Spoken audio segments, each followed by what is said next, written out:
So, today is very unlucky that I lost my bet about why I wanted to bet on the Dodgers to defeat the Padres. But sadly, in reality, the Padres are just moving on to the NL Championship Series for the first time since 1998. But I'm feeling a bit nervous about why Cleveland is getting away with those Guardians. They used to be idiots, but they're just sweeping the Yankees and they're going to make it to the World Series with the Phillies. Well, does this sound anything familiar to you? If the Drew Carey show was going to predict this year's World Series victory, I'm getting something familiar about it. Well, I'm not going to waste any damn time focus around this video. I call it The Drew Carey Show versus the Network. This infamous sitcom is worse than Seinfeld and Feld. Although I hated both Seinfeld and Drew Carey Show, but the Drew Carey Show is a lot too worse than Seinfeld. I'm perfectly not a Seinfeld fan because I had nothing against Friends, because all the episodes' titles will always have the one in it. But this one is a lot more boring than Seinfeld. Since Seinfeld is just stand-up comedy driven, this one is more of a stupid slapstick sitcom show that aired on the ABC from 1995 to 2004. I know it revolves around the adventures of retail office about about this everyman named Drew Carey, who is a fictionalized version of himself, who is just a retail officer, home life everyman kind of guy. Because, as I noticed, the first 7 seasons received positive reviews. The final 2 seasons had negative reviews because I discovered what would side in popularity as the ratings declined. The plot is simple.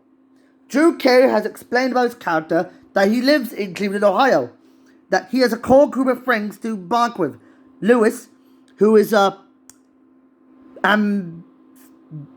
unambitious guy who happens to be his best friend, the dim-witted guy who goes by Oswald as best friend Kate.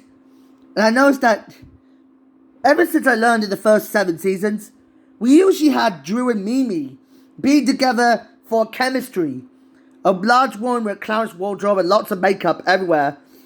She gets the bright blue eyeshadow of this mutual dislike for Drew. Despite their less heated rivalry, Mimi fell in love with this Drew Carey's heterosexual brother Steve. He's always been a recurring character. But in the first seasons, we originally had Mr. Bell. Yeah, we also had co-worker Nigel Wick, and who is an sadistically unlucky English man. And we had peaceful hippie like Evan, professional Scott, and tech smart. He's always a tech smart knave in his 20-somethings, his own never-ending story. One retailer. In addition to his job, Oris, Lewis, and Kate and Drew for around the first 4 seasons before season 5, where Remy would take her place, would run a small business in his garage called Buzzbeer. It's just an alcohol-caffeinated drink that becomes popular in the region of Ohio, that serves as a hangout for the Warsaw Tavern. In this story, season 1 originally had Moon over Parma. Then from seasons 2 to 7, we had 5 O'Clock World and Cleveland Rocks. But then seasons 8 and 9, they would do some remixes of doing it. For some reason, what the heck is going on with the show? In this one episode that shocks me the most is that they were putting on an infamous song from a movie from 1975 that I hate, that I have no idea what to do with suffering this problem. Something crimsonly scarlet has to be like this. Let me just give this one a try. Oh no. What the heck is going on here? This is ridiculous. Holy sweet Jesus Christ. What the heck is going on here?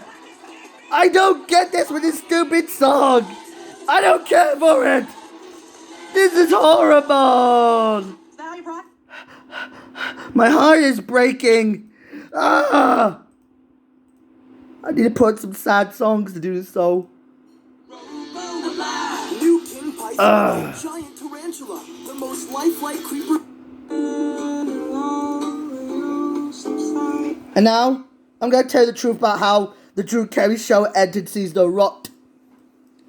I'll show you right now. And so, what I've learned at the end of the second episode of season 8, when Kate got married to another man, Drew, Oswald, and Lewis, except for Mimi, were in their living room watching TV. Drew was had a 1,000-yard stare on his face because he said goodbye to his lifelong best friend Kate. It feels like a tearjerker. Why did it end this season rot? The showrunners ran out of ideas, and Drew tries to get a new girlfriend, not helped by all the leaving of Kate herself. What the heck would they do this to Drew Carey? It's a shame what mankind has brought me, the sin of evil. Why has the devil told to me? Anything I see is comedy is never true. You speak of you see your brain, it flips upside down, and I can't imagine. What would Jesus Christ tell me? Wait a minute. I learned the true reason. Oh well. I have no idea to think of. You know what they really say? I've learned my lesson of the Drew Carey show. ABC doesn't care about what Warner Brothers does. All they do is show you repeats and reruns of this show that we hate. If you hate this show with burning passion, you turn it off and I have no idea what is going on with you and me thinking about what Jesus Christ is telling to me. There's something you had felt off. I've learned a very bad lesson of what I spoke of the devil.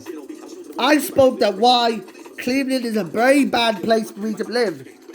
It's very terrible that no one cares about Drew Carey and his pals. It's kind of bizarrely twisted. But I noticed, what can we learn from our lessons? Despite seeing Our House thanks to them, I saw it but I'm only saving it for a later review. And then, when I realized, what can I do to undo my mistake of being allergic to Time Warp? It's not my cup of tea. I know I don't like the Rocky Horror Picture Show. Everyone can respect my opinion. It's kinda dumb, to tell you the truth. You know what they say? How do I have to learn my lesson? I have a kryptonite like Superman had.